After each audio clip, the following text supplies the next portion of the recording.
Hello and welcome to the Animation Kimmunication podcast, your source for discussion about animation, film, fandom, and more. So please join your host, I Love Kim Possible a Lot, or KP, and Lauren Kizich, the Abbey Roadie, for today's discussion. If you like what you hear, please remember to support by giving a like, a follow, as well as subscribing to the main I Love Kim Possible a Lot channel on YouTube. Spread the word and keep being a part of a great community. This episode contains heavy adult language and is not appropriate for young children. Hello, everybody, and welcome to the Animation Communications podcast with yours truly, Abbey Roadie, and then we got KP, of course. Hi, I'm here. We wouldn't have this podcast without her. Hello. but today we have a very special guest, and actually our first returning guest. We have Joe here to talk about a very special topic, which we think will garner a lot of interesting discussion. We're leaving it pretty open forum today, which I like because then it's pretty loose. That's very dangerous with me on.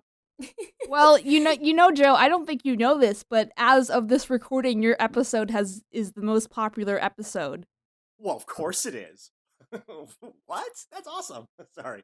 Sounded like a real jerk there. Wow, that's awesome. Very honored. Hey, we like to have an intellectual conversation. I enjoy that. And you guys are really great to have intellectual conversations with. Oh, thank you. I mean, and then no one really gets to understand our personalities that well if it's just a guess, because it's just guess questions, and then we can't make our stupid jokes, and I can't say that's what she said because I'm restricted by professionalism. Exactly. So now I can say it all I want. Banter. So let's start the counter. Exactly. Yes. We need more dated office jokes. That is what makes a podcast. But yeah, so today, so basically our topic for today, for our little open discussion, is going to be, should we or should we not meet our heroes, and why we believe one or the other, or where we find our little gray area in between. So that means, talking about meeting people you admire, meeting celebrities, meeting people, just people who you look up to or are inspired by, and maybe even some shared experiences of where you maybe met your hero or one of your heroes, and sharing experience with that. Now, this isn't a forewarning. This isn't a smear podcast or anything like that. This is just speaking from experience, and so this is just like, talking about our take and what our takeaway was from meeting people. This is and so we're being entirely respectful of everybody, and plus I think maybe with some people we won't name names, so I don't know, but we'll see how this goes. I mean, most of it's going to be story time with KP, so, yeah, it'll be good. But before that, we do have a couple little instances of news from the entertainment/animation realm. And you guys ready for this? No. Is it Splash Mountain? Oh, yes. That's one of them. You gotta put that salt in the wound already. Anyway. So first of all, we got three little headlines. One, as many people on the internet have been fighting about, clearly, and maybe have been crying about. I gotta admit, the first 10 minutes after getting the news, I kind of cried a little bit.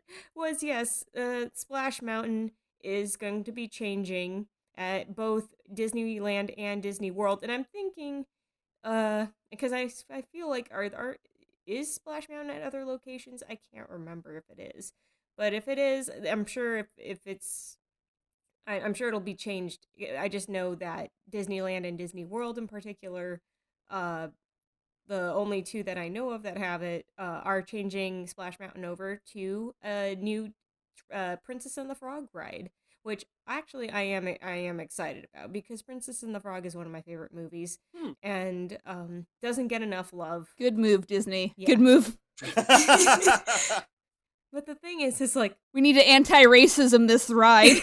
The thing is that the short story in Song of the South, the animated segment, was the only part that was not problematic. And then you cut back to the live action stuff, which nobody even remembers. And that's just being frank about it, and also being factual about it. There are just so many people that didn't even know about Song of the South until they looked into it after writing Splash Mountain, honestly. I mean, and the main reason that Splash Mountain was even created was, well, there were two reasons. One, Disney needed a log flume ride, and two, Tony Baxter was put to the task of basically rescuing the America Sings figurines. And if you know about America Sings, whether you know about it or not, America Sings was a celebration. It was for the bicentennial celebration of the founding of the United States, basically of our 4th of July celebration. So it was to celebrate American music and how it's grown and changed and how it came from the start to the modern day, which at the time was the 70s. and and so the designs for the characters were done by Mark Davis, who his name you may mention. He was a Disney pretty much a Disney designer, animator designer, and then he later went on to become an Imagineer. If I'm butchering his history, I am terribly sorry. But his art style is what basically created the look for, I mean, many Disney attractions, but also including America Sings. So his animal designs are what you saw in the attraction. Now that's another thing that he worked on was also this basically it was Song of the South's animated segments where he worked on the designs for the characters as well for the short. And so they figured, oh, well, if we take the America Sings figurines and we put them to the animated segment from Song of the South and we make it we separate it from the rest of the movie, make it its own attraction, about a rabbit wanting to go and explore the world, and then he gets in danger, and then he learns, home is the best place to be.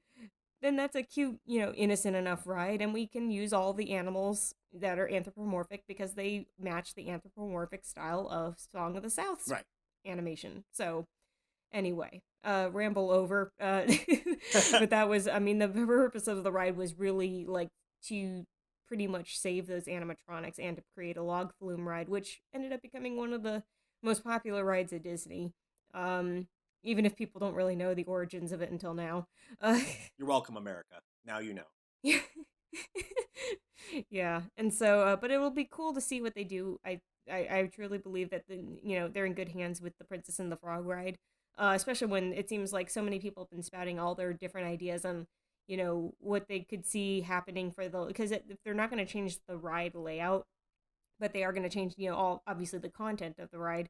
It's saying, okay, what's going to happen at the drop? What's going to happen at this and that? And there's a lot of blank areas in Splash Mountain, in the dark parts of the ride. So maybe fill that with some, some new scenes from Princess and the Frog, which actually it's supposed to be a sequel of sorts to the movie. So the ride takes place after the events of the movie. So that'll be interesting. Yeah.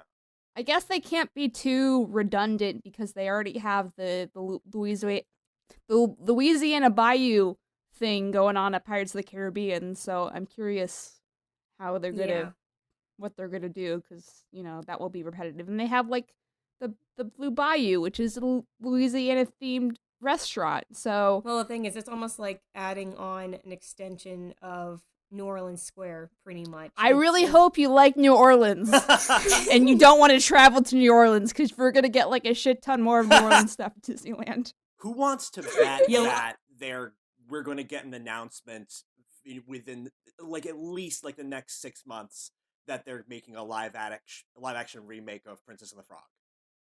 Oh gosh. I mean, so many have been announced at this point that I'm not sure how legitimate they are. Like, obviously, we know Mulan is done. They're just waiting for Corona to be over to release it. And then, like, everything from Hercules to Atlantis to, like... But here's the thing. They're making a ride at Disney theme parks for this one. And so I bet you they're thinking, okay, like, this is synergy. This is Disney thinking synergy. We can get this and then make the live action, and they'll just support each other. So I'll bet that that's going on right now, because they also want to make sure they're getting a lot more, Black stories, because, just for all of the good reasons and all of the business reasons. So I'm betting that this is the start of an announcement for that. Sorry, go ahead. Oh, no. Sorry, no, I was like, didn't mean to cut in. I was just trying to go off the point, because when you brought up that they're trying to introduce more Black stories. Well, I think what they're going to try and do is incorporate more new Black stories. Right. Because I mean, with Princess and the Frog, it's only 10 years old, really, by this Yeah, point. that's my thing, is just like, Princess and the Frog isn't that old. I remember seeing it. So, at the very least, with Atlantis getting a live action remake, which I mean I guess is still happening. We're keeping our eye on the news for that.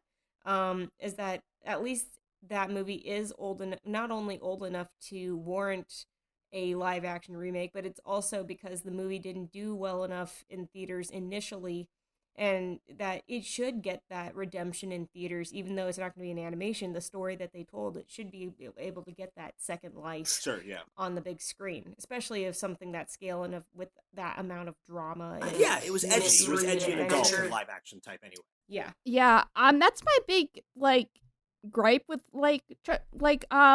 Atlantis. Sorry, because people obviously compare Atlantis and Treasure Planet because those were the two movies that were different from the norm, that were a risk, and Atlantis kind of worked out a little bit and the Treasure Planet didn't because marketing and stuff we'll get into later. But the animation for Atlantis is great, obviously, but I feel like, of the two, Atlantis didn't really need to be an animated movie. I could see it being a live action movie, and, if the same kind of color palettes were used and stuff like that, it'd be really neat. It's like Treasure Planet is a harder sell because it's not only is it more sci-fi aspects and anthropomorphic animals and stuff. Yeah.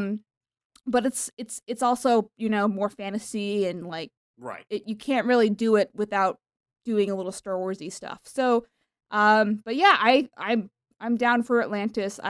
I know people that empathize with that one specifically, and now with the rise of the nostalgic dollar, essentially, where people are, I don't know what it is. I mean, I don't mind it. I think we've talked about this before, but I don't mind it, except please don't like Space Jam stop. But everything else that is being remembered is good beans, so I don't have any complaints. I literally recorded a podcast last week all about nostalgia. I don't know when it's going to come out, but that's it's the nostalgia train is very big right now.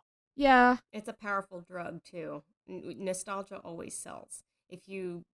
Especially for what I notice is that I call it the 30-year gap. Anything that, sorry, there is a certain 30-year gap between what you're nostalgic for, and it could be for a time you didn't even exist in, but it's okay, so in the 80s, you seem to notice that there was almost a lot in music and in movies and television. There were almost homages and tributes and everything to, the media of the 1950s. Sure. That's why you had Back to the Future, and and then even the tail end of the 70s, putting kind of that sugary spin on what happened in the 50s in Greece. So Sure. You had that kind of that gap. That's a very good point. To be nostalgic for a time like that. And then when you look at it now, 30 years after the 80s, we're all nostalgic for the 80s and stuff. Why do you think Stranger Things is a popular thing? Why do you think the Disney afternoon block is popular again, and now they're getting a second life, on in reboots on Disney Channel. Yeah. And so I like it. I just noticed it's this trend It's of definitely nostalgia. true. Although the 80s is sticking around a lot longer than some because, we're still able to say oh, it was not so bad. Segregation wasn't around back then. It's kind of the farthest back we can go without being Right. kind of embarrassed, even though there were things to be embarrassed about back then. So it's entertaining. But we are really off topic, aren't we? I mean, Lauren, you can jump into in this question, but as an artist, I think it's refreshing to know that, you appreciate some of the stuff that maybe doesn't really see its day in its time, and this is a central theme with art history in general, not specifically animation, but and then it gets rediscovered and it becomes anew, Vincent van Gogh wasn't famous until after he was dead. He wasn't really appreciated in his time. There's a bunch of these things. So Lauren and I are the same way. We bleed for some of this animation stuff, and it fills our soul, essentially when, someone new is just like, oh my god, like, I watch or I listen to your thing and I watch this movie that I wouldn't have watched, and oh my god, it's my favorite thing ever, and I'm just like, bless.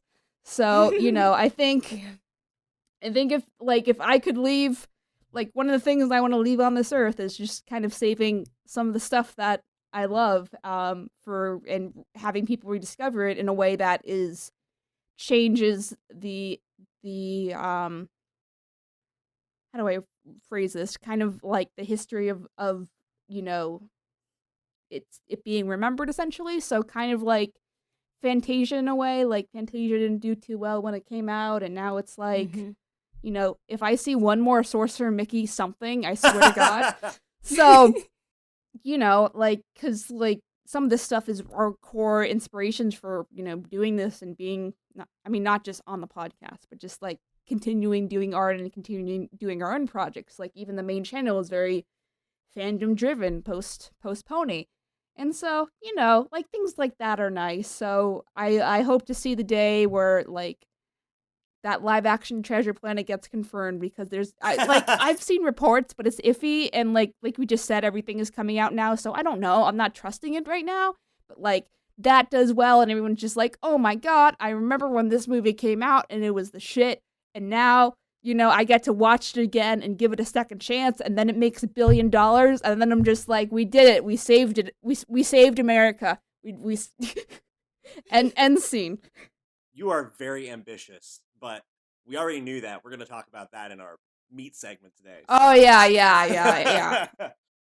But go ahead, Lauren. I was gonna say real quick, the other little headline I have is that I should say this to all of our followers who are in the furry fandom: rejoice!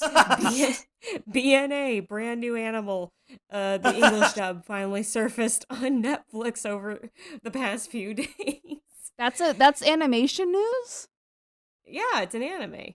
Oh, it's an anime. Okay, I thought you were like announcing a new animal and just like, look what I found in National Geographic, and I'm just like, no, BNA is the abbreviation of brand new animal. So it's called, but the anime is called BNA. And if you guys don't know about it in the audience here, it's, first of all, it went viral and became popular even before the English dub surfaced. So it's been anticipated by English audiences, basically. It's the story of, basically, in this world, there are these creatures called beastkin, who are anthropomorphic animals that can also disguise themselves as people, pretty much. So they're like animals, and they're animal creatures, anthropomorphic animal creatures that live in hiding and have for like hundreds, if not thousands, of years. And this one girl one day wakes up as this tanuki, which, if you don't know, it's a raccoon dog. It basically looks like, it looks like a raccoon. That she wakes up as a tanuki beastkin. And she ends up going into the city and finds another beastkin, who is a wolf. And they basically have to go out and figure out why she turned into this, because people don't just turn into beastkin overnight. It's not a thing that just happens. Everyone knows that. So there's a whole mystery to the show, and that's as much as I'll leave. So cool, thank you. Yeah, I was completely ignorant about this, so I'm glad you gave me the little rundown. So it's on Netflix now. Yeah, so it just came out on Netflix. Can't wait to not watch it. I can't wait to listen to this podcast and then forget that, we tell you guys things to do. Speaking of telling you guys, because we talked about Splash Mountain, that's the more important headline, apparently. Yes. I barely remembered Splash Mountain before, like, the news came out it was being changed too. So, like, I'm just out of animation news in general at this point. I mean, that was also like 20 years coming. Like, right. Let's face it, you know. Yeah, very cool. Anyway, speaking of fan stuff, we're actually getting like one whole fan art. So we're still in the relatively baby stages of this podcast's runtime in general. I think this is our 20th episode. Yay, so we got to 20 or something. Man.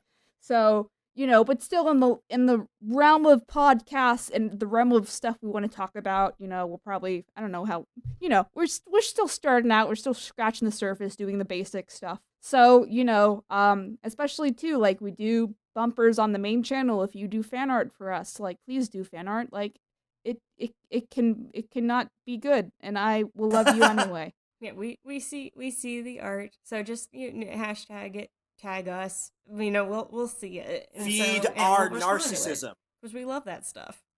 Do you want to talk about the art that we got, Lauren? Yes. Okay. Yes. So to condense it, and also I don't know if in the YouTube version of this we can just like slap this on the screen, editors get on it. Okay. So as of the recording of this, a few nights ago, KP was watching an extremely goofy movie, and she posted a picture.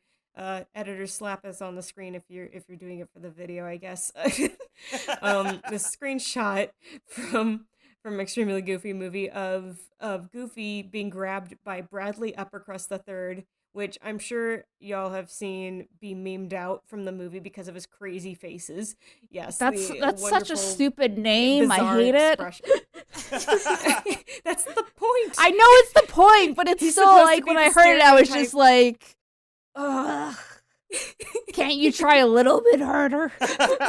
Yeah, he's the stereotype of the frat boy, snobby rich kid, kind of like just that kind of character from like high school 80s movies. But anyway, but the or not high school 80s movies, I should say college 80s movies. I'm sorry, there are no frats and. I was thinking, does that mean he's gonna murder the protagonist? There's also no college X Games. I had to Google it. Huh? So. I was just thinking.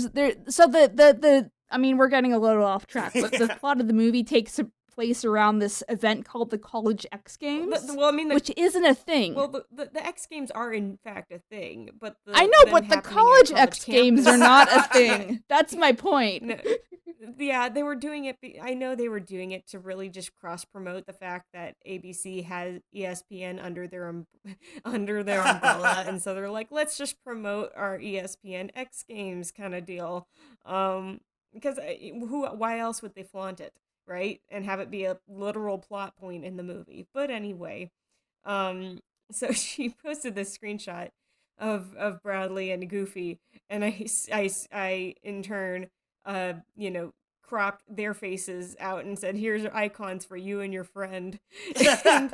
and basically one thing led to another. We're throwing puns back at each other about the movie. And then before we knew it, our friend Brogar Arts on Twitter, his name is Gus, by the way, giving him a shout out. He is awesome. He loves to make art for us every now and then. Give us more fan art, Gus. In particular, it fills my soul. But now in particular, we have art that is relevant to the podcast, because before I knew it, I had a goof Sona, and she had a goof Sona, and he drew this picture, and so this is our first, I guess, it's kind of sort of official fan art, I guess. Oh my god! For the podcast, I mean, we got he did the Beatles one, the Beetlejuice one. Yeah, that's true. He did do the Beetlejuice one. That is how you know. I mean, the first one that's relevant to something we're actually talking about on the podcast. That's like what we're like, when we were talking about reviews and stuff recently. So, other than the running joke of me loving Beetlejuice a little too much. That is how you know you made it, when you have a goof persona. Eventually, when you have a goof Sona, eventually you're gonna have to line up like your pony Sona and your goof Sona. You're gonna have to create like an Avengers team of all your personas. When I was at one of the years I was at BronyCon, someone did kangaroo versions of all the pony YouTubers, and I got a keychain of my pony, like a blue kangaroo with the cutie mark on the shirt, and I have it on my my money bag for conventions, and I just think it's funny and it's random, and I'm just like, okay, I can cross that off the list. I got a kangaroo me. Yep, the thing you didn't know you needed or wanted and still don't. But it's shout out to you, kangaroo guy. Oh man, that's amazing. But yeah, anyway, that I guess ends our news segment. We wanted to give it finally just a shout out to Gus. You're awesome. Thank you. Yeah, and even if you have no talent, then you can still write. Like, I was sneaking around, and on iTunes, someone gave us a 5-star review with words attached to it, and he was just Are you serious? Yeah, it was like a little blurb that like said like, "Oh, I'm a professional and this is like the funniest thing ever." And I'm like, "Yay!" Like we have like 3 5-star ratings on iTunes, and I got to figure out nice. how iTunes works, but like you go one person. Thank You you. do it. Thank you to that one person. You're the real MVP. You're the real MVP. So, but anyway, okay, so this is gonna be this episode is gonna be in the majority of me talking with Joe, talking a little bit, and then Lauren, like, giving her, like, thing about how people aren't scary. But, essentially, in this whole, not coronavirus version, essentially, we have a lot more access to people we admire, showrunners, voice actors specifically for animation, sometimes just regular actors that are, going to conventions and, they'll get your picture and your autograph and you can touch their face, except, security might topple you, but you could try. But, and with social media, we have access to creators, more intimate access to creators than, ever before. And we've talked about this a little bit on Chris Sonnenberg's, there we go. I got the name. Episode where how much of a positive that is.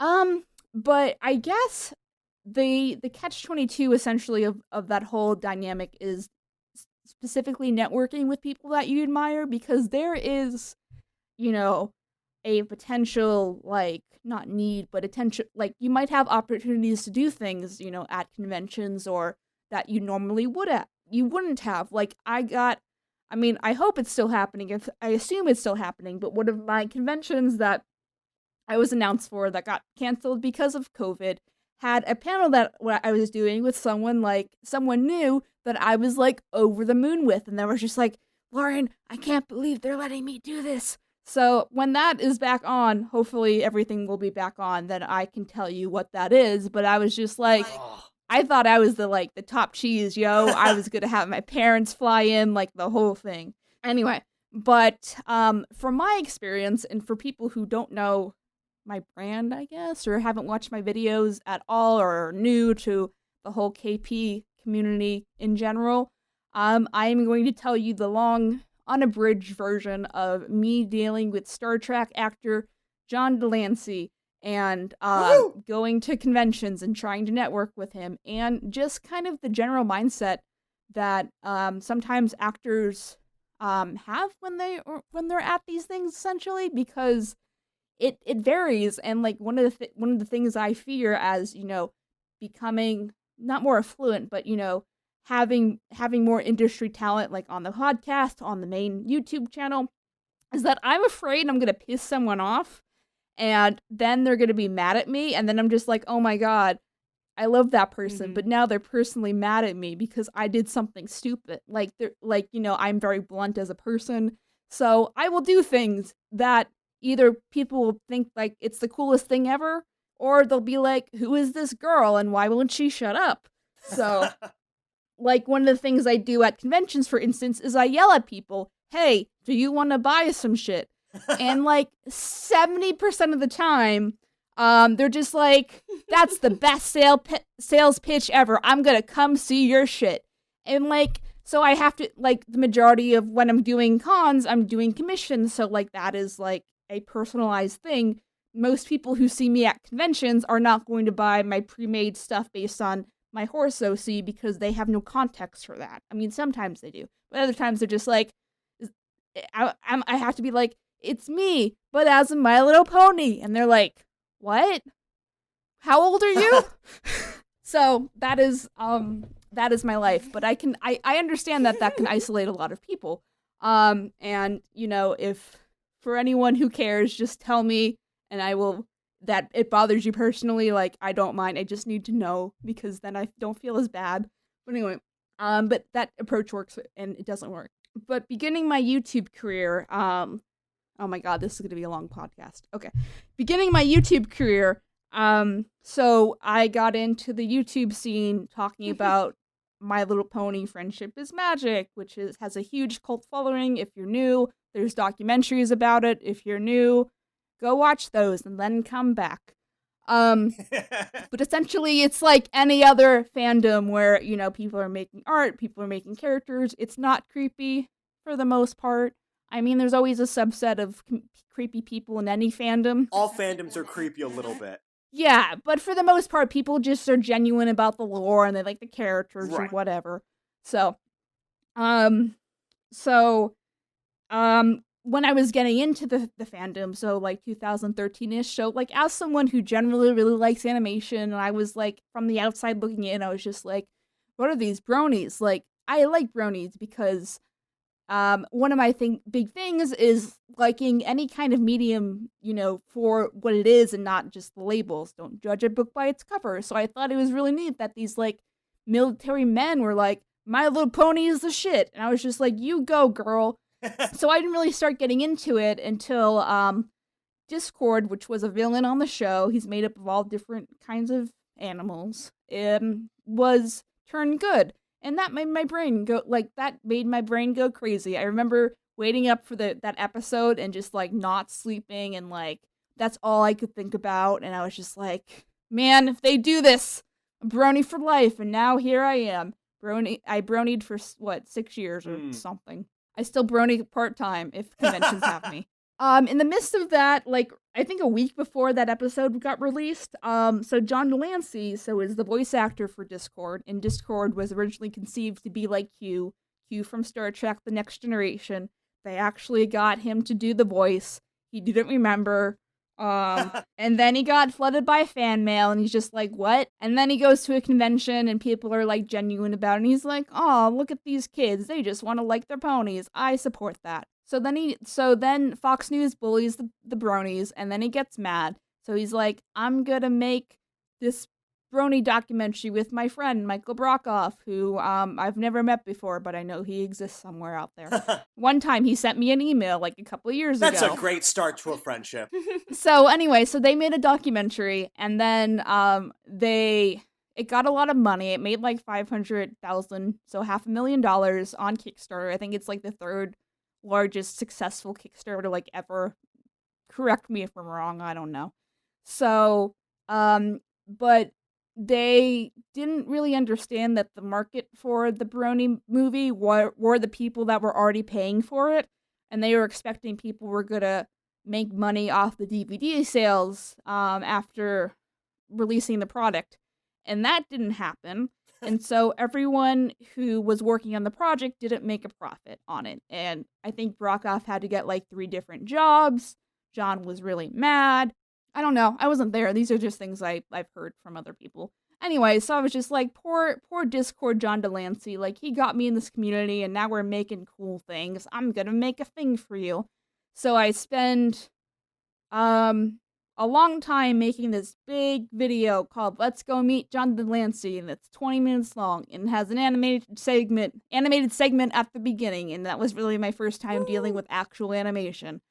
And it was a dumpster fire because that was my first really big project, but it got done, damn it. Joe, yes, do you want to jump in and talk about like your introduction to this? Oh, I'm sorry, what? Why don't you talk about your introduction to this, Gotcha, where I was just like, there's this guy, Joe. Yes.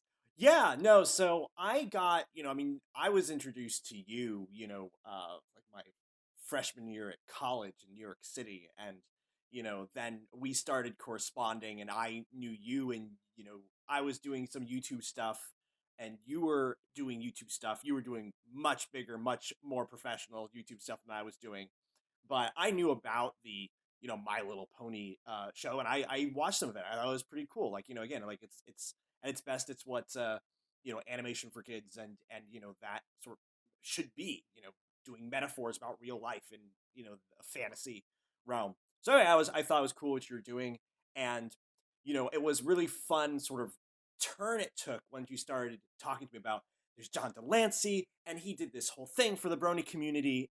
But then it turned out bad, and so I want to do this big thing that's a big thank you. And of course, it sounded like you because you're always ridiculously ambitious with whatever project you're working on, and and you kind of have that attitude where it's like, hey, I'm too young to know that certain things can't be done, so I'll do them. There's the quote from the movie Amazing Grace. But And so, but I hadn't, like, again, I didn't watch Star Trek, that much. My mom did watch Next Generation a lot, but I didn't, really know about this stuff. So anyway, you were saying, hey, like, let's do a YouTube crossover between our shows and do something, talk about John Delancey. And so we did that. And then, you talked about, and this project, when you were talking about John Delancey, I mean, it sounded great. And I thought it sounded wonderful that you were doing that. And I just, got to, like, listen to you sort of, over time, just talk about, like, this this long project that just was taking ages and ages to come together, and watching you struggle with trying to lead a whole bunch of artists and animators and on this your big mammoth effort. And like, look, like, I've done short films and stuff, and like, your first project is always, first project, or at least in my case, my second project was hell. And like, that's sort of the way it works. But I just got to see that and be introduced to that whole world of animation, through you, and also just sort of like, you talking about John Delancey and how cool he was, and how important he was. And like, there's part of me that's like, if you're gonna pick a hero, I don't know exactly why you would pick John Delancey. I mean, he's awesome, don't get me wrong, but he is like not the obvious choice. The obscure, really good but obscure Star Trek actor, now turned Brony actor. It's like, oh yeah, like, who is she going to admire? It's someone like Lauren Faust, who did it, which you do, but like, it's like, oh, John Delancey, okay, odd pick, but still, like, that's KP, and like, and Take a shot every time we say John Delancey in this podcast, in this episode. No, but please don't. Well, please don't, and drink JDL water, stay or safe. Q or something. Exactly. Yeah. Well, just exactly. You'll get drunk. You will die if you take a shot every time we talk about say his name in this podcast. But so yeah, and just, I got to sort of watch you as you did this project and tried to give it as a gift for him, and that was the thing about it is, obviously you're working on this project and it's for you and your ambitions, but also like one of the biggest things was like, you're trying to give this to him and show him your appreciation of the fandom, and that was a really wonderful thing.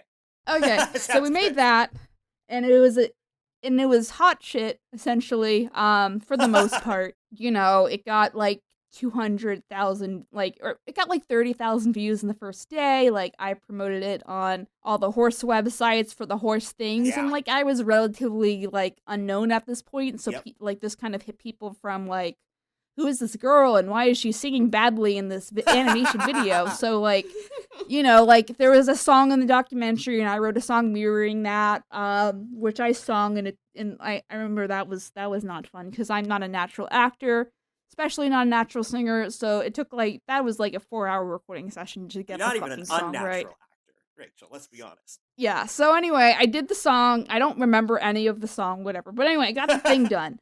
And I assumed with social media that this would be like a signed, sealed, delivered thing. People would be like, oh, did you see this thing, John Delancey? This girl did this thing, and it's neat, and you should see it, yo. So, but that didn't Never happen. Yeah. That didn't happen. Yeah. Especially not on my timetable. So You were so disappointed. Like, I was so mad. Yeah, you I did it all remember for him, wanted him to see it, wanted him to appreciate it. That's all I wanted. I wanted Senpai to Not notice see me, it. essentially.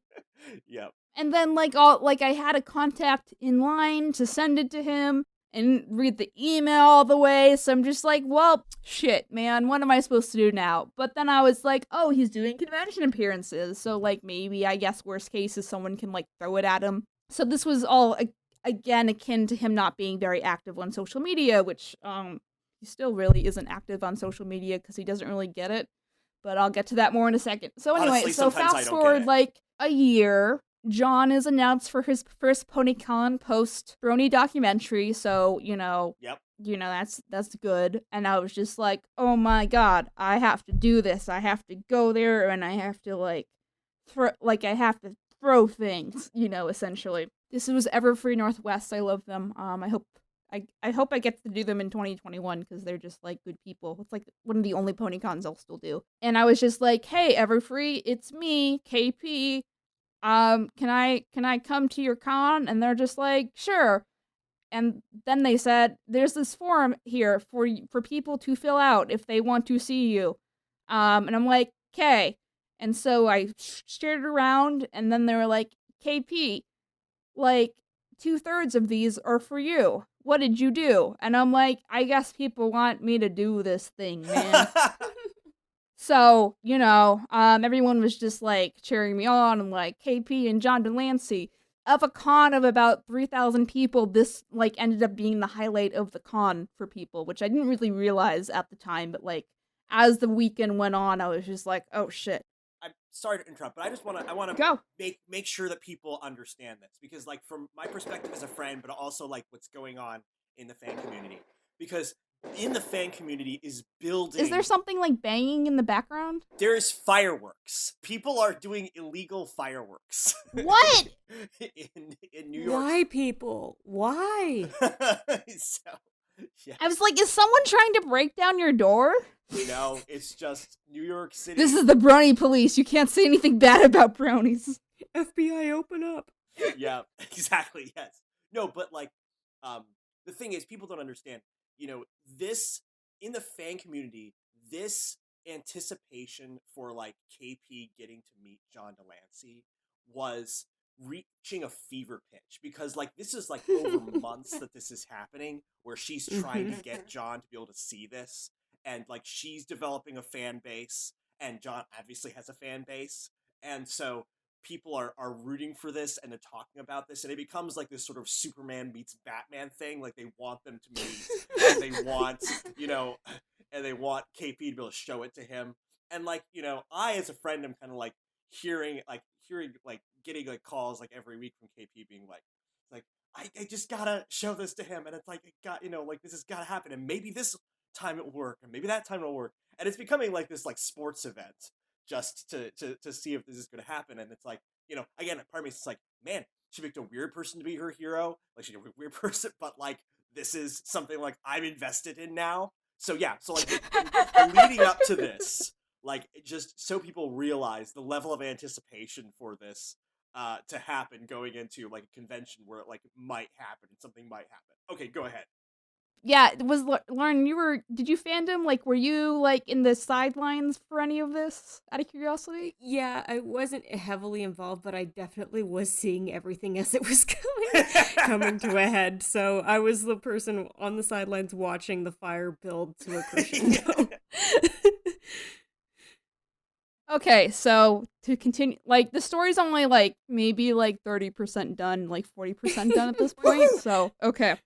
This is condensing several years of, senpai noticing me, essentially. Okay, so I go to the con. I meet him for, like, the first time, I think the Friday night, like, when he has a panel. And, like, I was there early, because we were doing press for the event. And it was really weird because, like, I had to watch a lot of footage of him doing panels, just to get a lot of the different footage. So seeing him, like, walk in with his agent, like, in person was, like, weird. Like, it was weird. I couldn't move, and he was talking to Jenny Nicholson and her friend Griffin. They were horse people back in the day too, and they were doing a horse event. And I was kind of mad. I wanted to do a horse event, but we'll get to that in a sec. So anyway, and I was just kind of observing, and, like, everyone was, like, watching me, like, it was, and then, so, after that, like, the con head introduces me, and I was just like, hey, I made that video, and he's like, I don't know what you're talking about, and I'm like, okay, I mean, like, I could tell, and I'm like, well, I guess we know that, so, but he didn't really get that the video was kind of the highlight, and he still really didn't get it for that whole con, but anyway. So cut to Saturday. He's got his huge panel with, like, everyone there. I'm in line. I have this stupid shirt that says Space Pirate Adventures Go, with my pony and his pony. I think I bought Joe one too. You did. I still have it. Yeah. So nobody, none of my friends know what the heck is going on in there, but I still have it.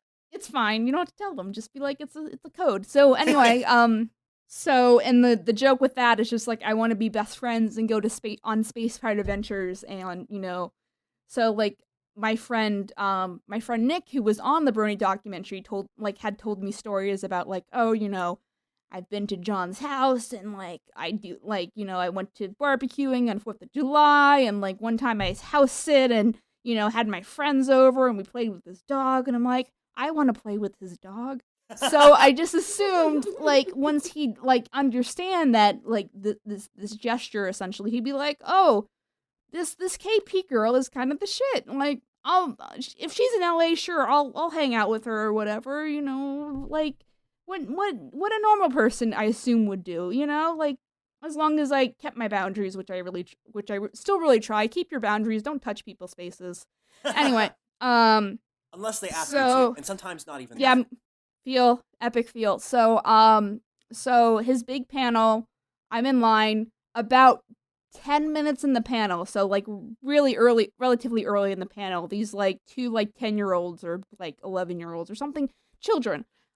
They go up to and they're like, "Do you know who I Love Kim Possible a lot is?" And like then the crowd starts reacting, and he has no idea what's going on, so he's just mimicking the crowd. And then and I'm like, "Hey, I'm here, yay!" So then they let me cut the line, and they were like, "Hey, I made a video for you. You should watch it, but I have this stupid shirt. Do you want it?" And he's like, "Cool." And then I got to run up, and like it was like one of the best moments ever. And I'm like, "Here's my stupid shirt." And then he like plays around with it, and he's like, "Oh, you guys don't want to see this." And then he's just like, "Space Pirate Adventures," and he laughs and like stuff. So anyway, that was neat. Yeah. So like, and I was told like, "Oh my god, they were clapping for you as much as they were clapping for him," and I'm just like, so much power. Anyway, so day 3, so the end of day 2, was the fancy dinner thingy. And if you haven't seen the video, there's a scene where he messes with people a lot of the time. So like when he was first starting to get into this, someone gave him a drawing of Discord as character, and one of the things looked phallic, so he messed with the guy, and then he signed the phallicness, and then that story became a meme. So I guess this guy at the dinner prints all of these things for people to remember for the dinner, and they have like a big fucking pool noodle like that they give him, and they're just like, "Okay, P, do you want to say something?" And I'm just like, "Oh, okay, I guess I can give like a spiel to somewhat buzz John Delancey as he's like not paying attention."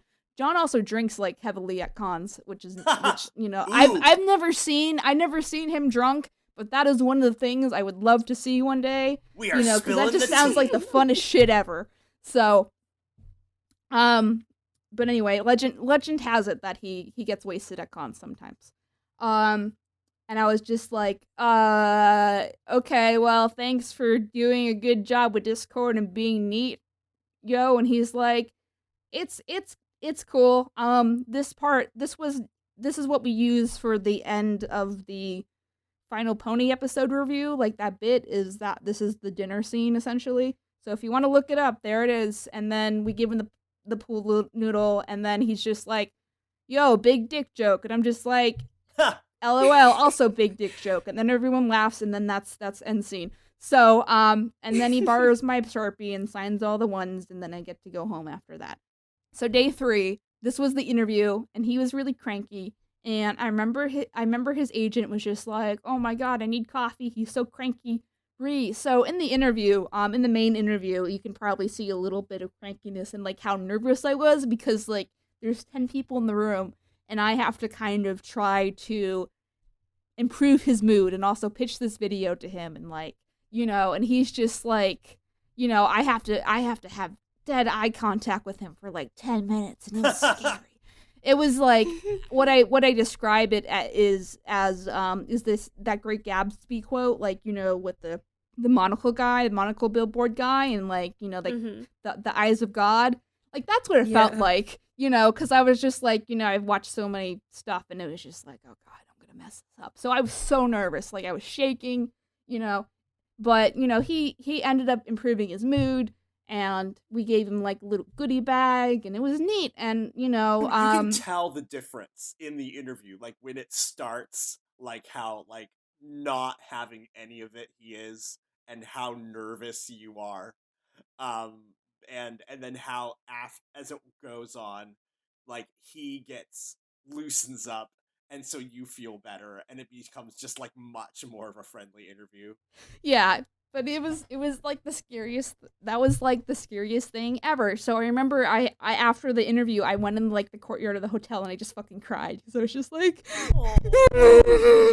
it's scary. So and he's also like tall too. He's like 6'4", Oh, yeah. 6'5". Oh gosh, yeah. So he's like I'm up to his shoulders if that. So like he's a big tall man. And also backtracking a little bit, so in the other thing that I noticed is his agent was very conscious about making sure he was comfortable. And the story I heard in the green room after this interview that Jenny was telling is essentially that they were going to do a cold read of a script. And if you're not familiar with what Jenny used to do in the pony thing, essentially it was very off-brand humor, but it was good. Like, Lauren, is that how you describe Friendship is Witchcraft? Yeah, pretty much. Okay, but if you don't have any context for it, then it's like, what is this? Like, I don't understand this. I'm old, So that was like, and John has very, very bad dyslexia. So all of those things, like, he didn't get the script in good enough advance. Like, he was like freaking out a little bit. So they ended up scrapping that. John found this old speechy thing that he wrote when he was like in his 20s. And and I've since heard it several times. I always go to this poetry read thingy that he does. But he reads that. And I was just like, he is a grown man. I'm not gonna treat him like my Discord babu. He is a good bean. And then the thing talked about like or brushes on the relationship with his parents, which I assumed wasn't good, and he starts tearing up, and like I'm just like, well, oh, like I want to hug you, but I can't because you don't know me. It's just like poor senpai. So that's why I figured the agent was like still very protective and making sure that he was comfortable with whatever he was doing at con. So that's why John usually just does Q&A panels, and then like he sits there with the cast of people. Anyway, so that was the first experience. And then leading up, eventually, so I gave him the flash drive of the video. He forgot about it. I was very mad. I was just like, he put it in his pocket, and then he forgot about it. So I just have it, I don't know what happened. So, but I realized a lot of it was like, actors don't want to see themselves. So it's like a 20-minute video about me. Ew. But I'm just like, suck it up. You know how long it took me to make that? It's gonna, it's gonna cost you 20 minutes. Like, you do it. But essentially, so the next PonyCon he went to was like a couple months later, and I made a point on the internet to be like, hey guys, tell him to watch this video because he hasn't watched it yet, and this is just kind of getting ridiculous.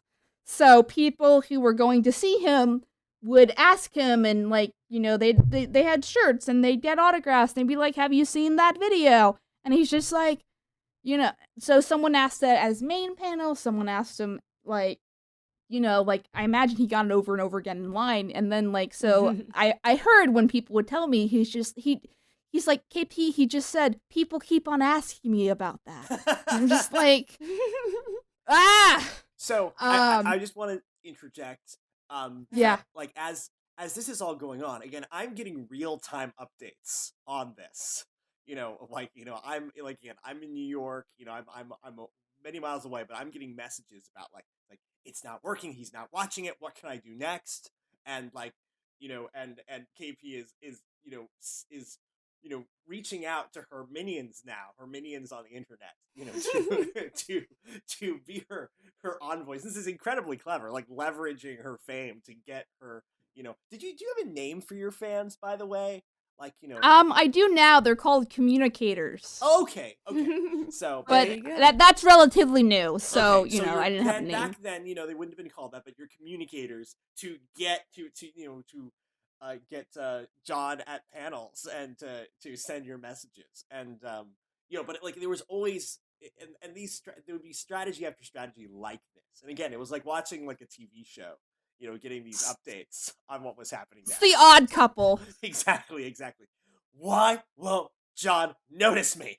And there's certain aspects. I gotta be in his face harder. So like, yeah.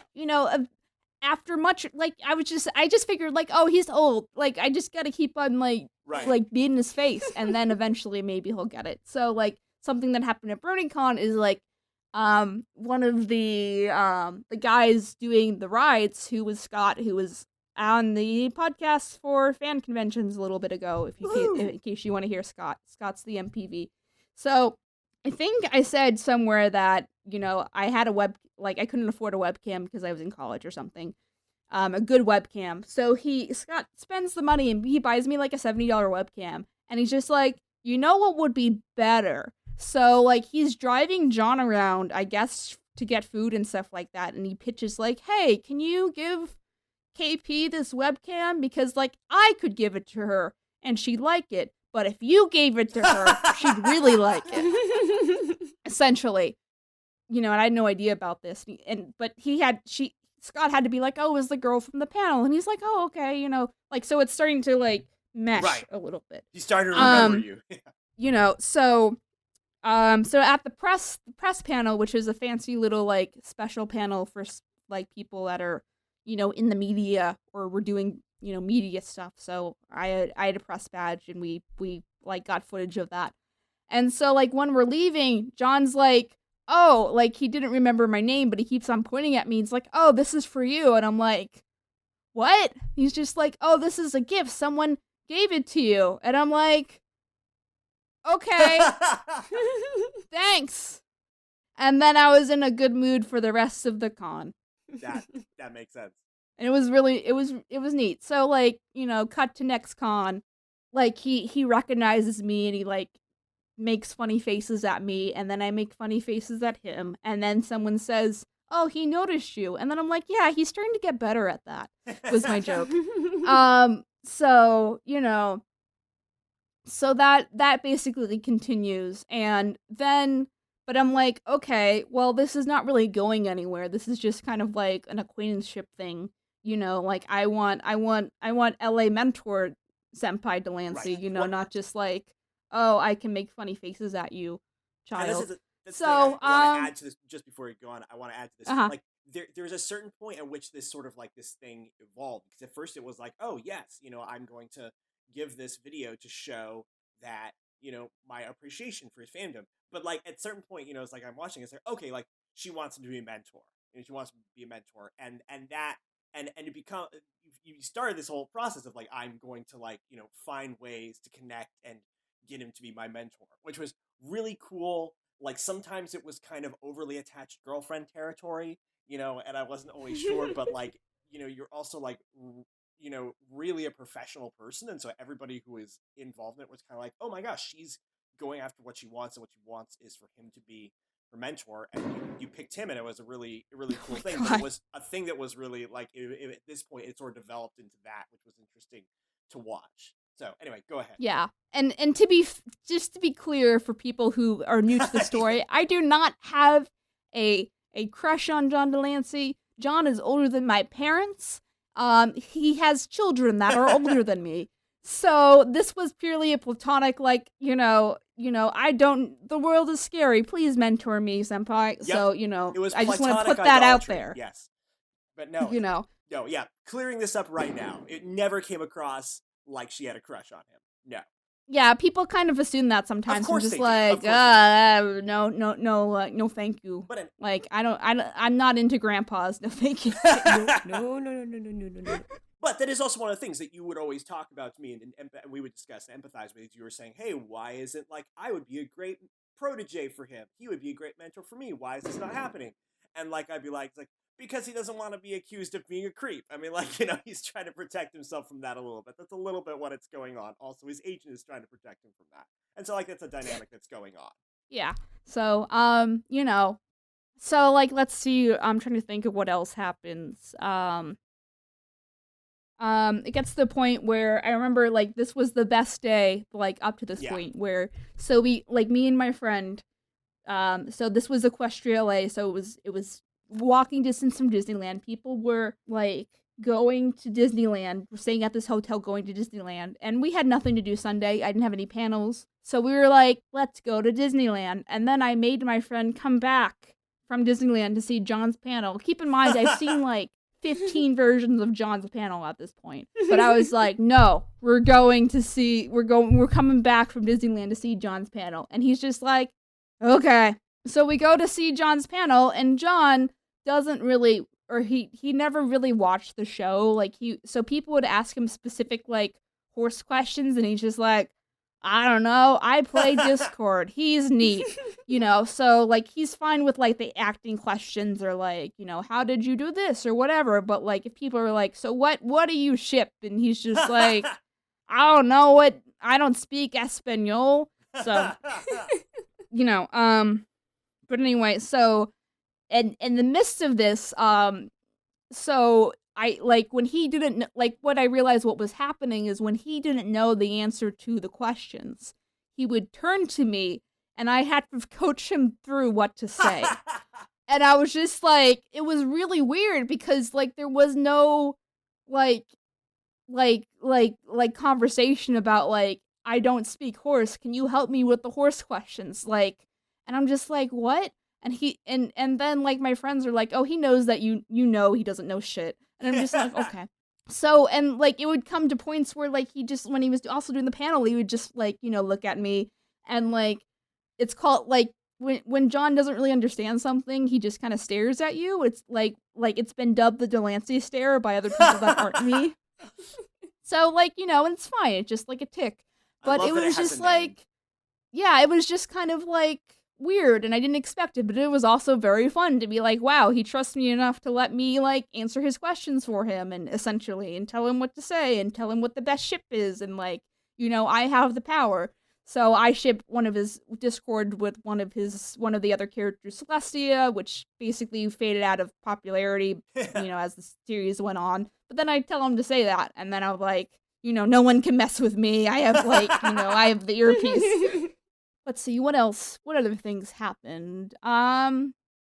He would, like, things like, over other cons, like, one time I had to explain who Flash Sentry was to him backstage one time and so Flash Sentry, for those who don't know, there's a spin-off of My Little Pony called Equestria Girls, where the pony characters are alternate dimension versions of themselves, but in high school.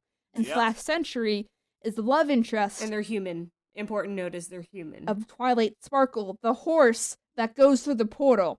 So, I had to explain this to, like, a 68-year-old man who doesn't even understand the base show. So, he just, like, the more I talked, the more I realized he was more confused, and I just kind of gave up. So... It's for the best. Yeah, what are you gonna do? So it would, things like that.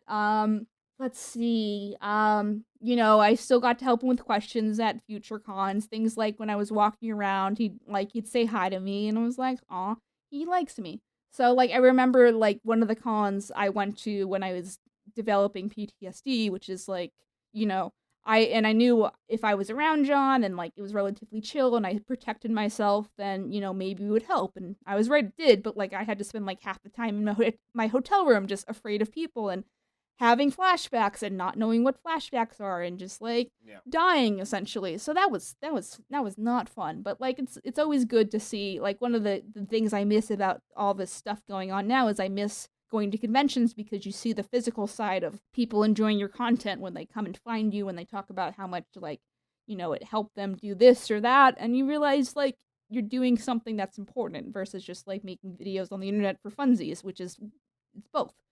So, but because I don't have that personal, like I don't have, like, 17-year-old girls coming and being like, oh my god, you're the shit, it feels, the dissidence is more noticeable, right, yeah. I guess, so. No, it's not as real. No, it's true. Yeah. So anyway, and then I remembered, like, he was confirmed for one convention that I didn't want to go to, but then I was like, you know what, I'll just do it anyway, whatever. I'm gonna move to LA. Maybe this is the one that I can just sit him down and talk about like how I'm gonna move and like, can he help me do like, I don't know what I'm doing. I have bad PTSD. I'm moving very far away from my parents. Please be my new dad, John Delancey. And that went okay-ish. That was the first notable, because that was when I was vending with Lauren's friend Chrissy, and that was the first time I was like, I had KP stuff. So like we had posters with like Discord and KP, and then we had like Discord or KP and John Pony and, you know, stuff like that. So people would buy my stuff, and then they go get him to sign it. And then, so he would get like a bigger fluctuation of KP stuff than normal at a smaller convention. So he'd like start to fuck with people a little bit.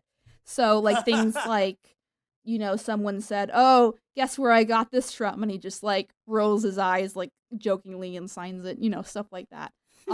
Someone told me a story about, I guess I signed a Minecraft sword sometime, like, you know, like 5 years ago. Sure. And they tracked down, I don't think you know this story. Well, you might know the story, Joe. And they tracked down John. And they're like, sign next to KP. Or like, do you know who this is? And he's like, yeah. He's like, sign next to her. And then he's like, okay. And then he signs over my signature. You know, stuff like that. I go to his panel. I go to his poetry panel the first night because like I haven't seen him before at this last con. This was, I think, 2017-ish. And, you know, I could tell he recognized me, which was nice. And like, I waited for him. I was like, you remember me? Because it's hard for him to, it's hard. Yeah. Yeah. Yeah. And then he's just like, of course I do. And I'm like, so, you know, that like filled my little KP heart up. But, Aww. and I was just like, can I give you a hug? And he's like, sure. Like, sure, like tired, but like, I'll do it anyway for you. And I'm like, I love you too, senpai. So, you know, that was starting to see like a general reciprocation, which is hard because these are social relationships that you can't plan. Like, I was afraid that at some point he'd be like, who is this child? And like, I don't want her around. And why is she going to all of my panels all the time? I'm confused. So, but that never happened. There were points where he, like, you know, one time, there was a convention that I will not name, but I heard from staff that they asked, because they were ill-informed, they asked John if I should be banned from the con when the con was starting. Like, I already flew in and everything. And John's like, and they also already cleared it with his agent. And his agent was like, yeah, Rachel's fine. And so he's like, oh, I mean, and I was like, what did he say? And I'm just like, well, you're still here, aren't you? And I'm just like, aw, he does love me. So, like, things like that. Things like, you know, signing stuff, like Discord stuff, and he would see my signature on it too, you know. But that is the current dynamic, generally right now. So it's been, long story short, it's been a very, like, I don't know how long I've been talking. I've been talking for an hour and a half. Okay. Almost. So long story short, it's been very, very, very emotionally draining. There's been points where, like, so eventually John saw it from Twitter, and it was just, like, some random Twitterer without, like, even a profile picture was like, did you, like, poorly typed, like, did you see this thing from KP? And he's just like, well, that was neat, and that was basically all I got, but it was enough. It was enough because I finally got confirmation, and I was so, like, I would get mad because, like, up to, like, 3 cons, like, you would say, like, oh, someone tweeted me this thing with Discord, and it had porn in it, and I'm just like, wait, what? And I had to think about it, and someone had tweeted him a, PMV, so basically the clips from the show edited to a song, from the Avenue Q. So Avenue Q is a musical. So, but they redubbed the song with pony clips, and the song was "The Internet Is for Porn." Oh God. So he watched that, and I'm just like, what are you doing? Like, I made this thing. It took forever, but you're watching like this stuff that other people are like. I don't understand. I just, you know. So it would be like things like that, and you know. it'd be hard, like, when I would tweet at him, it would be hard to tell if he, like, recognized my handle, and sometimes I was pretty sure he did when he would tweet, like, several times back, and other times I wasn't sure. Like, I think my favorite time is when I saw Coco, and before Coco, there's a Frozen short. I think Frozen. Yep. Yeah, What- Frozen. Yeah, Fever. the 30-minute Frozen short. Yeah, what's it called? Like Frozen Christmas. Fever. Like, Olaf's Fever. Frozen Adventure. Oh, I thought- okay, whatever. So, and he plays one of the characters that's near the beginning of that short, and this is my party trick that I can spot voice actors just like because I memorize their tones and then I can spot them and name them like on site. And I'm sure Lauren has like a similar skill, I imagine. Oh, hi, So- Corey Burton. Oh, hi. Oh. So Yes, when I can. when you love cartoons this much, then you have problems. Like I remember it when we were at Star Wars Land, like Jim Cummings does the voice of a like robot, and we were just like, oh look, hey Jim Cummings, and like we both recognized it. We could name the voice actor because we're nerds and we're sad. But anyway, but I thought it was John Lithgow for some reason, the guy who played Farquaad in Shrek. Like he's Yeah. I think he's a Monty Python alumni. Yeah, and he also played Winston Churchill in the Crown. Okay, so like overly good guy, and so and that's what I even told my mom. It's like, oh, I think that's the guy from Shrek, and then and then my friend, like, I was just like. I think I was talking about Coco or something on Twitter, and someone's like, did you hear John in this Frozen short? And I'm just like, John Lithgow? And then he's like, no, you idiot, John Delancey. And I'm like, that's not John Delancey. And then I checked the credits of the short, and I'm like, oh. And then I was like, so we're tagging John in this conversation essentially, and he doesn't really respond that often, so I'm not really worried about it, But this time he did, and he was just like, "Yep, that was me," and I'm just like, "Okay, I'm done. I'm quitting the internet. That's it. It's over." So things like that, like I don't know. It's also things like I made a stupid animation called like so John he's very atheist. He's very like science is key, and like that kind of stuff. So a lot of times on his social media, he'll post like sciencey things and things I particularly don't care about, but I get why they're important to him.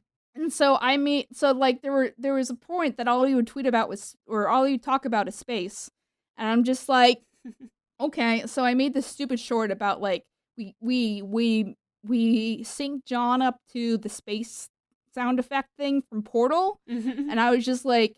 He would just be like, space, space, space. He'd be like sliding in the screen as I was... Space. I love space. Space. Space. I was drawing. I don't know if you've seen this one, Lauren, but I can link you after. And so, like, I tweeted that to him. I'm like, these are the things I was talking about earlier. I'm paranoid that, like, oh my God, like, what if I hurt his feelings? What if he doesn't want to talk to me after this ever again? Because he talked about space and I made a joke about it.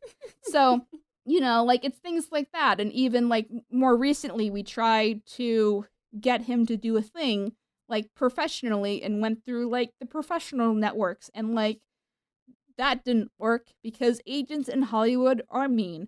So but like it's just such an exhausted effort because I don't regret it at the end of the day, and I'm glad like he saw the video at the end of the day. I'm glad he likes me. I'm glad he makes funny faces at me sometimes when he sees me. All that stuff. But at the same time, like, shit, man, this took a lot of work. Like, this shouldn't have been this hard.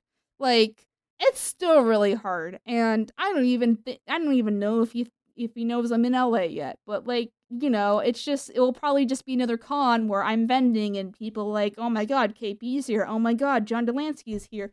And then he'll hear like, oh, John Delancey, did you know KP is here? She's in the vendor hall. And then people will say that 10 times, and then we'll be like, fine, fuck it, I'll go say hi to KP in the vendor hall because people won't shut the fuck up.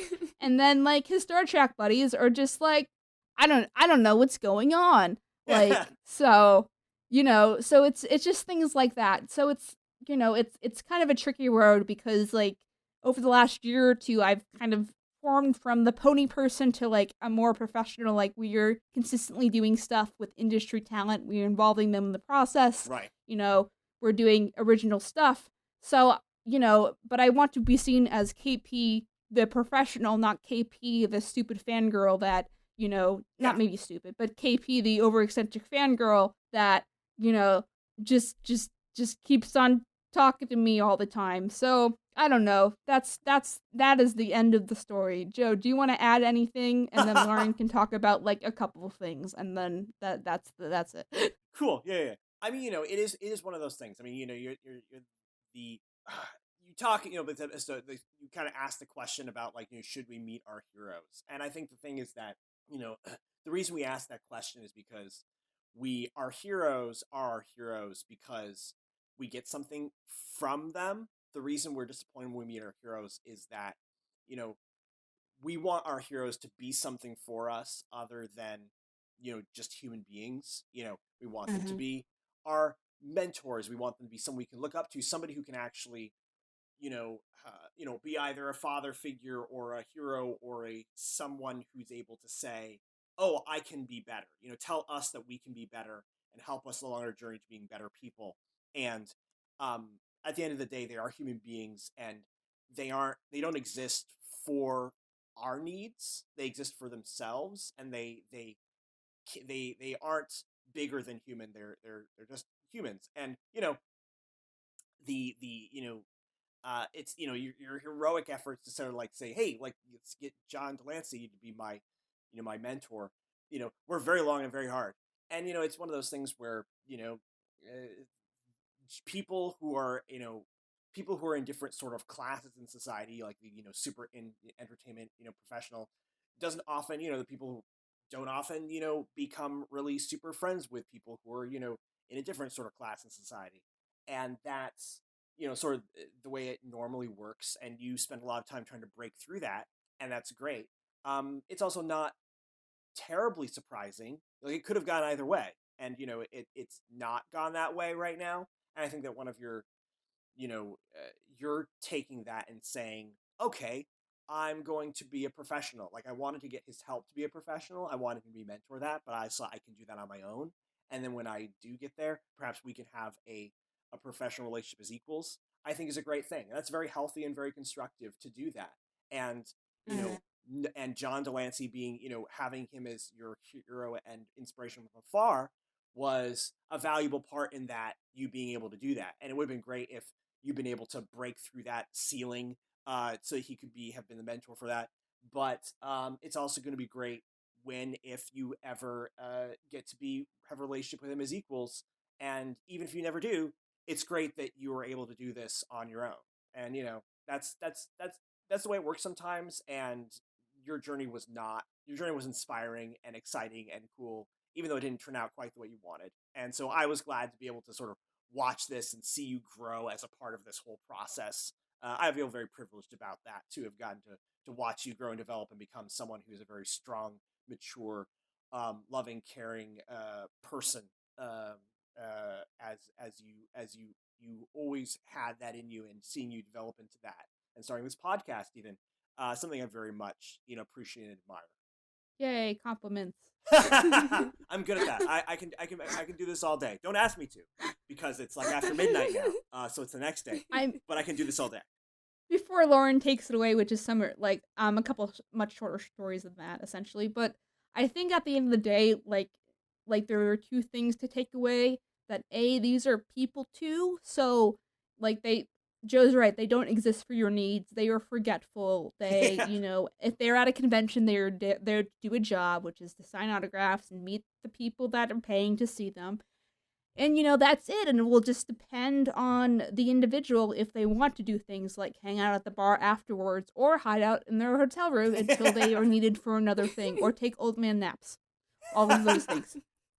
Like, I think it would have been a much harder thing for me if I didn't realize that. Like, he is actively not doing this thing on purpose.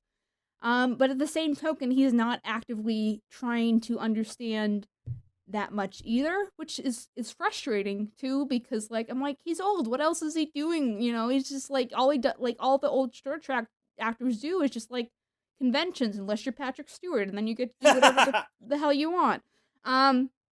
Essentially, but and I think the Jonathan Frakes, who plays Riker, the only thing that he directs now, and the only thing he got noticed for in the last couple of years was that stupid meme where that's fiction, that's false, whatever. Huh. So things like that. And I think if John was not an actor and he had a different part of the process where he was a writer, he was a producer, he was not someone who is privy to the public just kind of being weird about them, especially in Star Trek, where that is a thing that happens a lot.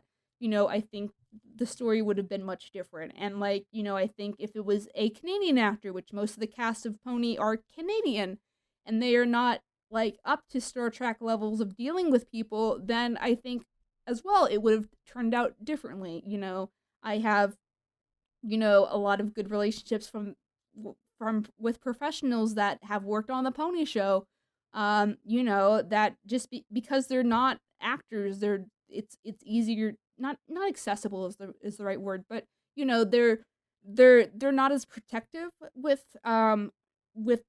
themselves because they're they generally trust people. Shout out to Nicole Dublock, she's the best.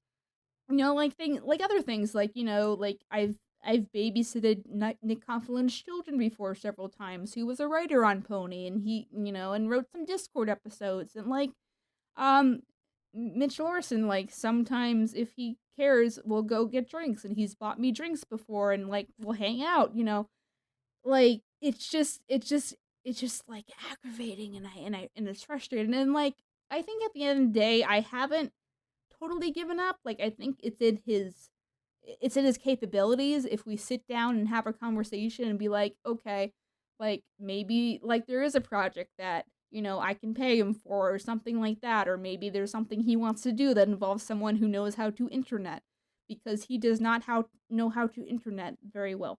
But I'm also not dependent on this relationship to reach my professional goals, which is, I think, a really important distinction.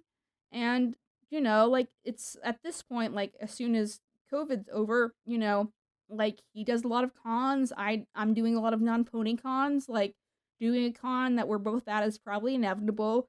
What I've described is probably inevitable because that's how it always happens. And whatever, I guess it will happen when it will happen, unless he dies first. So Oh, knock on wood, that doesn't happen. Don't say that. Knock on wood. Don't get COVID. Yeah.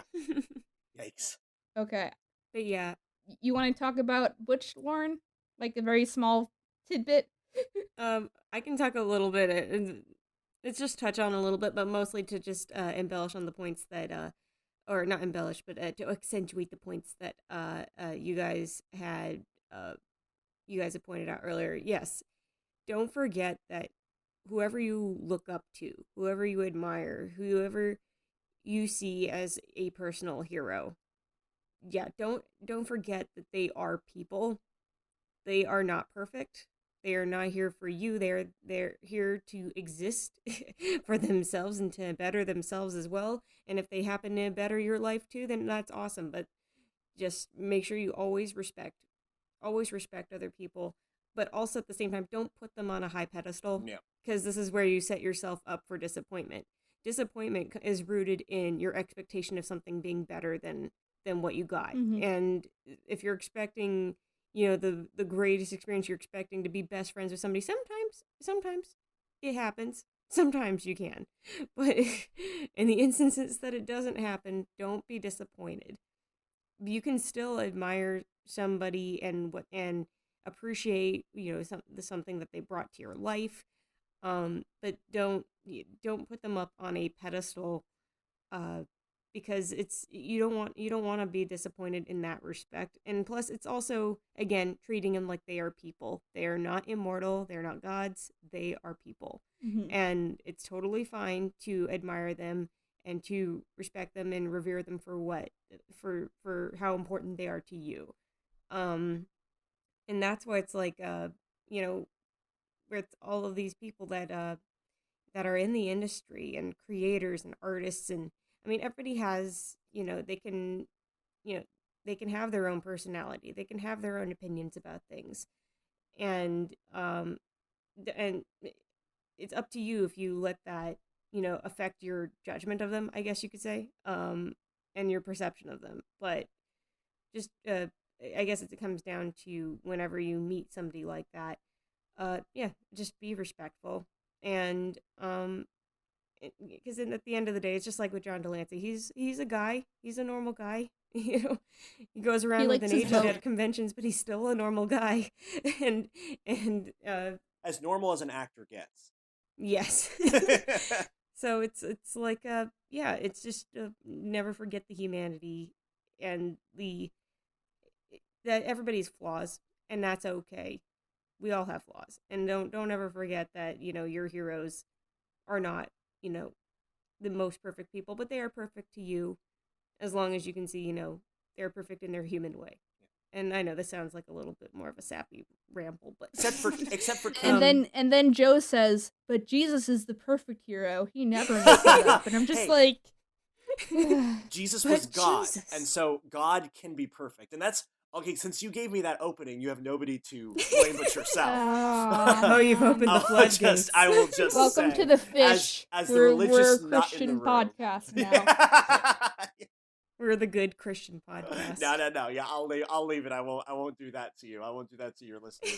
If you want lots of religious philosophizing, you can go to my podcast, The Overthinkers, which you can find on iTunes and all of the places where me and my friend Nathan Clarkson talk about culture, art, and faith and philosophy, and have lots of fun. And also, we do it in usually under an hour. So that's cool too. Oh, okay. I see how it is. Yeah, little shade. This is Joe Rogan levels of length and discussion here. This is real content you guys got over here. Top quality content. Yeah. The other thing I'll add. Go ahead, Lauren. Oh, sorry. No, you go, Keepy. Okay, the other thing I'll add too, and then I remembered one other tidbit of the John Chronicles that I'll add after this, and then if Lauren, you have anything more to say, then we can talk about that. But the other thing too is when you meet someone at a convention, especially someone that is doing a job at a convention, so if they're signing autographs, if they're taking pictures, if they're doing panels, if they're vending too, like, realize that they might be tired because they have been working 8 to 12 hours a day for like 3 consecutive days. Mm-hmm. So I hear horror stories, and like something that keeps me up late at night is when people, like, they might have a negative experience with me because I'm like, at that point I am a baby. And I am a princess, and I don't do well with a lot of things, including, like, conventions are the only time I will ever work that hard because, even though it's hard, I enjoy the work. But you will not catch me working, like, 8 to 12 to 15-hour days consecutively at any other capacity unless it's some kind of creative capacity. But, I have pretty bad trauma. I have flashbacks. I get sore. My hand gets bruised from drawing that much. Plus, like, if I'm doing panels, like, I have to eat at my booth. And like, I remember one BronyCon, someone gave me a box of Cheez-Its because I couldn't leave my booth. And that was like my lunch. And someone was just like, "How much for that box of Cheez-Its?" And I'm just like, you ain't getting the Cheez-Its. They mine. So, regardless, like, so this goes to, like, anyone who is working at a convention, too. Like, your interaction with people might be very brief, but understand if it's not the perfect interaction, we don't do it on purpose. We're just tired and cranky. Mm-hmm. And, if you catch us on a better day or say, like, "Hey, KP, I saw you at this con, and, like, I asked you to do this thing, and then you forgot." Like, I will, like, I'll be like, "Oh my god, I'm so sorry. I'm a horrible person. Like, let me give you a Twitter shout out." It's just like when you catch us at better times, then, we'll be better. But it's like you're like a fucking Disney princess. Like at sometimes I'm just like, I can't smile anymore. My cheeks hurt. I'm gonna die. So, and if I'm grumpy, I will show it. And John, especially if he's grumpy in general, he will show it. And when he's grumpy John, he's very scary. One time I heard he got drunk at one of the cons, and like there was an Uber driver there, and he got really mad at the Uber driver because the Uber, not to get political, but the Uber driver was a Trumper, and he is not, and he yelled at him a lot, and I wish I was there to see this. So, but I was not, alas. Oh well. But yeah, like keep that in mind, because I personally feel bad a lot of the times between that and people not really understanding like what like understanding me as a person more. They just like hear things or hear what other thing says, and whatever. So I don't know, like we don't mean to do this and we are sorry, but like like that's the worst part of conventions is like if there's someone who you never know who you might disappoint, and then they talk about it on Twitter later, and I'm just like, I'm sorry, I had to go get lunch. I love you. So, and the other quick story I have real quick is, I think in between, like, the 3 cons and the one in California, there was another time where I won't go into too many details, but, John was pretty sick at this con for the whole consecutive time. And I was like, this is maybe like a month or 2 after like I got confirmation he saw the video, and I had planned so my new video called, or at the time, a different perspective, where we take Discord as a character and this animation, and we like make a little episode about it, and you can go watch it if you want. It's neat. I like it. But it was premiering at this con, and with the hopes of John like going and seeing it and being like, that's neat, Rachel, you get a gold star, and I'm like, yay. So, that was kind of the intention going in, plus the whole words are hard, plus the whole video thing. I'm just like, okay, now that he's seen the video, like he has to get it at this point, like I don't know what else to do. So he like that was another instance where he had a schedule conflict, and his agent was like, and John's like, no, this is important. I'll get it. And then that's how he watched Perspective. And then I got a card in the mail that said, John liked your video, a smiley face. And I'm just like, yay. So, you're still understanding that these people are human, but like John will still do things to my benefit, essentially, a lot of the time.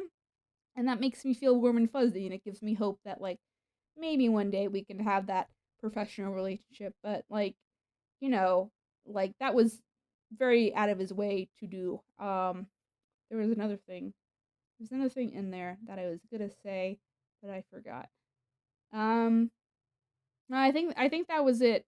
So yeah, he's relatively pretty cool, but I wish there were more. Joe, you remember when I told you that story, right? Oh yeah, 100%. No, that's one of those stories about like that's a success. Like, oh, he got to see something that he made, and that really made you very happy, and it was really great. It was great that got to happen. Yeah, and to have it affect like another decision early on, and then it was like, someone had the thumbnail from the video that they wanted to get signed by both of us, and so she like things like she told me, like the girl that got it told me, it's like, oh, I gave to John, and he said, aw, and I'm just like, he really does love me after all. Aw. So, and like there's posters of like someone made a space pirate print, and then we both signed it, and like stupid stuff like that. So I wish things would happen faster, but at the same time, there's worse people to pick for heroes, unless they're just like a general like Me Too asshole, grade A asshole, then the majority of people are relatively nice. Just like try not to have too many expectations, and if you want to work with them professionally, like know how that works too. Like there's a union that's a thing, and a lot of people can't do non-union things, and like you can't make your fan fiction into an episode of something that someone works on because, like, you have to be in the union to even do that. That's not how it works. So, you Oh, know, that was the problem. Okay. yeah, I'm sorry, we can't do it. So, that's a whole different ball game essentially. But, for advice and especially social media is a good way to feel people out if they respond to you. And there was even a question earlier, I got earlier this week where someone was like, "Man, KP, do you have any advice? I made this fan art for these YouTubers and they won't notice me." And I'm like, "Dude, so I think the problem there is that you made this fan art because you wanted to be noticed, not because Yeah. you did it for the sake of doing it. And creators can smell that, Yeah. and it's almost disingenuous because you want something in return for your efforts, and then you get disappointed when things don't happen. And I think that's the key, is that you got to make sure that you have healthy expectations with all this stuff and you're not doing anything for attention. They just kind of happen to be there and you ask them about it, and then you know it's hard, trust me. I know it's so hard. Like, I had one time. Okay, I should stop talking. I've been talking for too long. But one time, I'll keep it short. One time I went with Mono, who is my friend, and we went to a panel, and Lauren Foss was there, and there was only like 40 people. And so Lauren was like drinking coffee and eating donuts, and Kat was like, "Oh, I'm scared." And I'm just like, "Should I say something to her?" And I'm like, "Mono, if anyone understands about meeting senpai, it's me, but I can help you. You got this." And then I did, and then everything was happy. Okay. Is that the podcast? Did we do it? Sounds good to me. I think we did it. Yeah. So, have anything to add more? I guess my own very, very, I'm going to try to keep it really brief. Like, for instance, I like, as KP brought up, in what we have kind of sort of mentioned in previous podcasts, is I have worked with Butch Hartman in the past, and everyone goes, "Ooh, whatever." Honestly, it's like, after having known him and worked with him, where he has spent pretty much full days in the office with me and my team, pretty much being our mentor and being our like a creative consultant. He has been nothing but gracious and nothing but kind and extremely helpful and very wise. And so he has a lot of wisdom that to impart upon people who will listen. So it's like, and at the same time, he is also just totally chill, totally normal. It's just like so after having personally known him and worked with him, it was funny because I remember, I think maybe I've shared the story on how I initially met him on the podcast. Maybe, I can't remember. Briefly on that, I'll keep this short.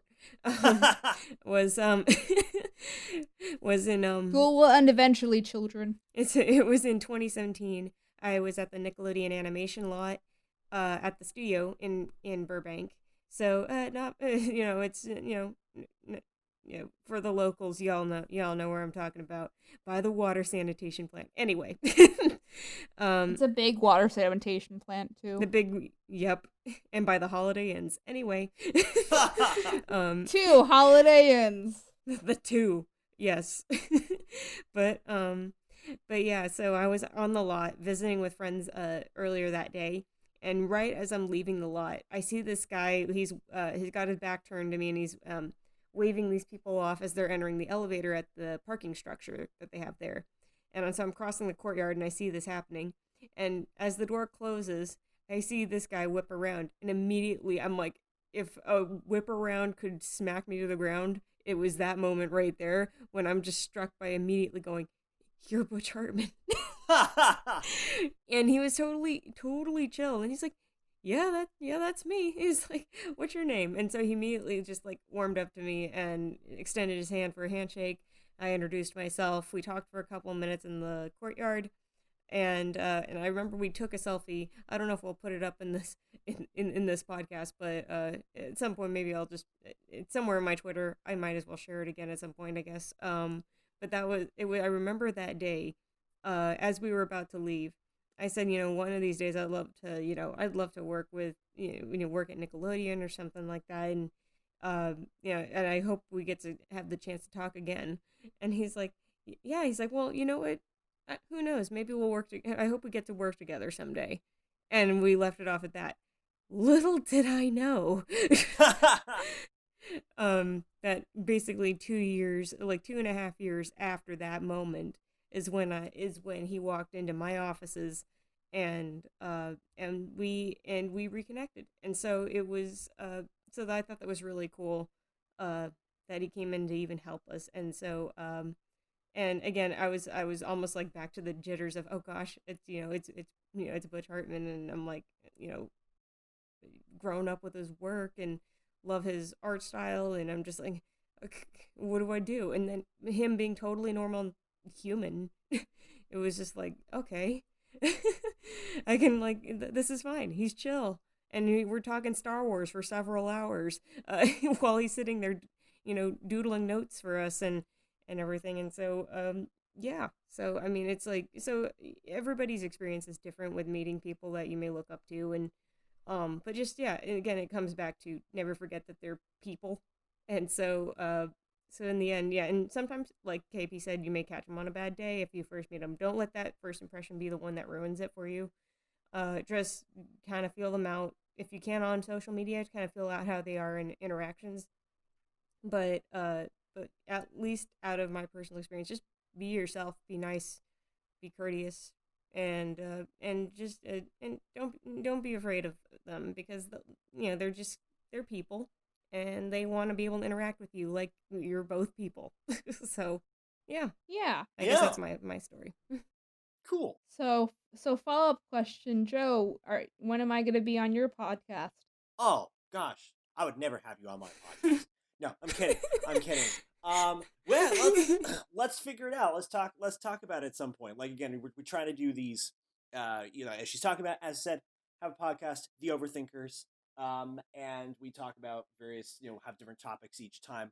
And so, yeah, let's figure out a time that we might be able to have a topic to talk about. Discuss a topic to talk about. Follow up. We'll Follow up. we'll have my people call your people. We'll do lunch. So follow-up question, in a blunt way, do people actually listen to your podcast? Yes. So far we've had more than 1,000 downloads so far. So okay. Nice. yeah, it's been a lot of fun. A lot of that has been cross promotional because we've been able to get some really good guests on and get some promotion with some not insignificant podcasters, since we've got even some okay. more. Wow, I'm gonna steal those people from you. Probably. Please do, please. Let's spread the love around. So yeah.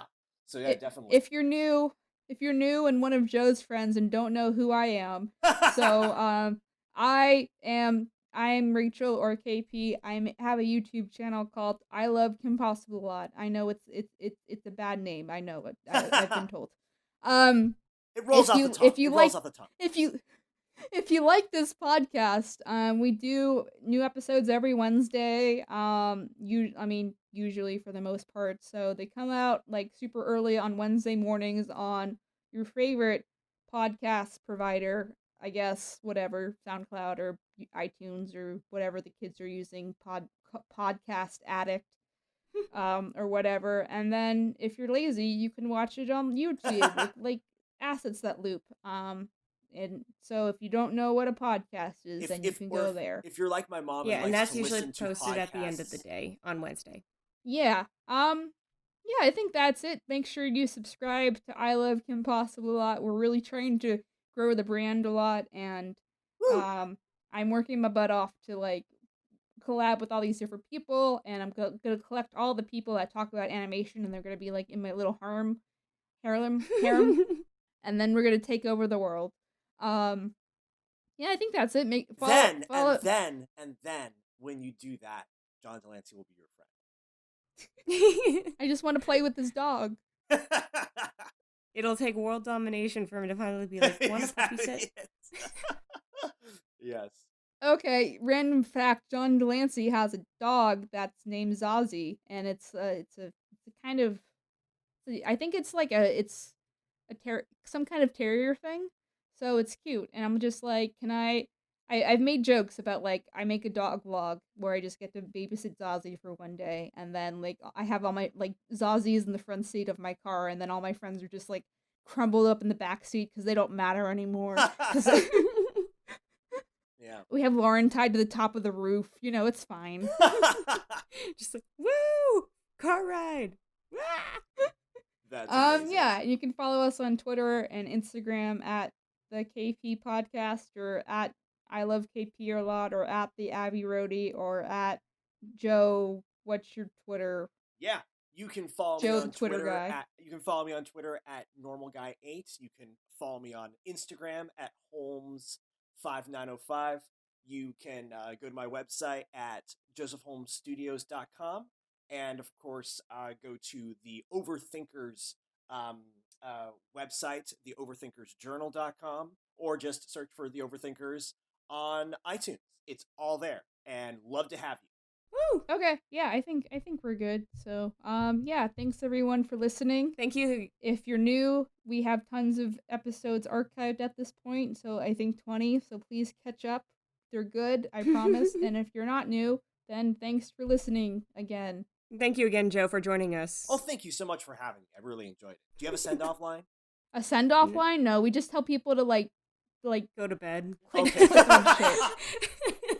Or depending on Please when you're click on listening to shit. this, go have breakfast.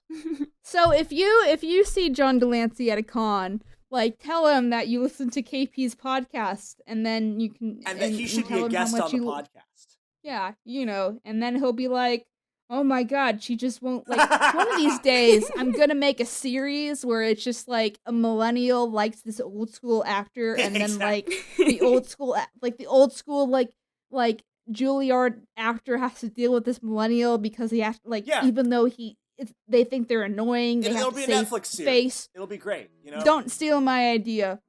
Like, the two of you that are listening to that. It's a good idea. But anyway. Awesome. Okay, bye guys. See you next time. Meet. Bye.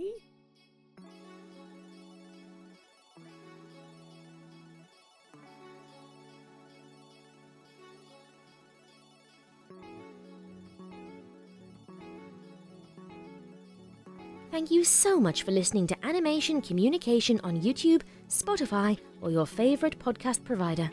We are really hoping this show makes a difference in how people view animation and media, as well as giving and providing advice for people all over the world who like or want to join the animation or media industry.